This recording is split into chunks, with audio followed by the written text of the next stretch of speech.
Port Charles is about to erupt as Willow secretly tightens her control over Drew, and Josslyn may be stepping straight into deadly danger. The wind off the Port Charles harbour cut like a blade that first morning of March, but the chill in the air was nothing compared to the tension simmering beneath the surface of the city. Power had shifted quietly in recent weeks.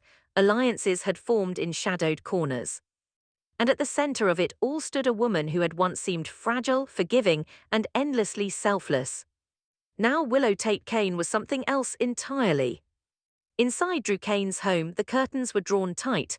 The room smelled faintly of antiseptic and lavender oil, a strange combination that reflected the contradiction of what was happening inside. Drew sat in his wheelchair near the window, eyes unfocused, body still. To an outsider, he appeared heavily medicated but stable. To Willow, he was manageable. She knelt beside him with clinical precision, preparing the syringe. Her hands didn't tremble, they hadn't trembled in weeks. "You need this," she murmured softly, brushing his cheek with her thumb. "You don't understand how much you need this." Drew's eyes flickered just for a second, a flash of awareness, a silent scream trapped inside a body that wouldn't cooperate. Willow saw it and ignored it. She administered the dose carefully. The medication, altered and maintained under her strict control, kept Drew compliant, confused, incapable of exposing her. Nina Reeves had suggested a long-term care facility, a place where professionals could monitor him. But that would mean surrendering control. And Willow didn't surrender anything anymore. Congress was calling her name now. Laura Collins had formally recommended Willow as a replacement for Drew's congressional seat under immense pressure from Gent Sidwell. The move stunned Port Charles. Sweet Willow stepping into politics, it felt sudden. Calculated. Willow rose to her feet and adjusted Drew's blanket. "I'm doing this for us," she whispered. Drew's fingers twitched. Later that afternoon, Kai Taylor knocked on the door. He had grown increasingly concerned about Drew's isolation. The official explanation, recovery complications, never fully satisfied him. When Willow answered, her smile was serene but guarded.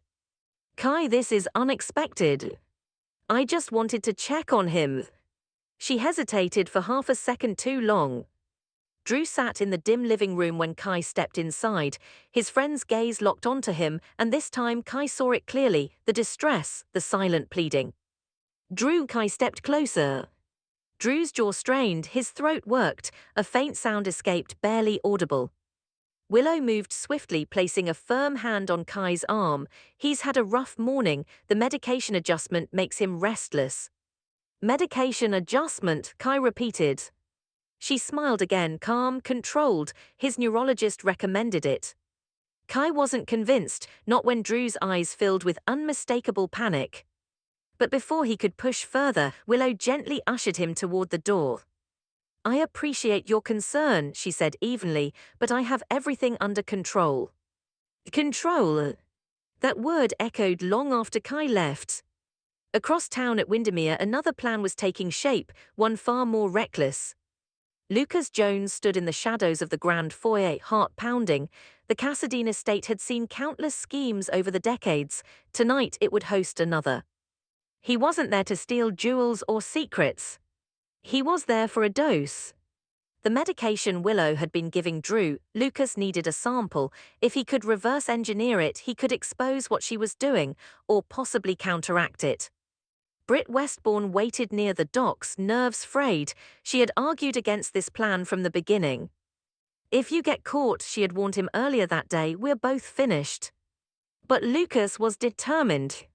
Inside Windermere's study, he located the medical lockbox. His hands moved quickly, professionally. One vial, that's all he needed. Footsteps echoed down the hall. Lucas froze. Britt watched the windows from outside, pulse racing. If someone spotted him. Double disaster. Because if Lucas was arrested, or worse, questions would be asked, and if the medication was traced back to Drew, Willow's secret would explode. Meanwhile, at General Hospital, Liesl Obrecht had her own mission brewing. She cornered Britt in the hallway later that evening. "You look exhausted, Liebchen," Liesl observed sharply. "Not now, mother." But Liesl pressed on. Nathan belongs with Maxie, Lulu Spencer is a distraction, and Damien Spinelli is inadequate. Britt rubbed her temples. You cannot manipulate their love lives. Watch me, Liesl replied coolly.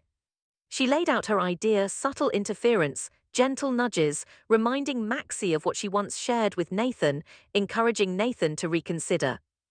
And you will help me, Liesl insisted. Britt stared at her mother in disbelief. I have bigger problems.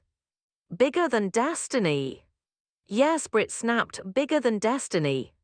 She thought of Lucas at Windermere, of Jason Morgan, whose safety was hanging by a thread due to the escalating tensions with Gents Sidwell, of the storm brewing around Willow. Cupid would have to wait. At the Metro Court, Laura Collins met privately with Sonny Corinthos.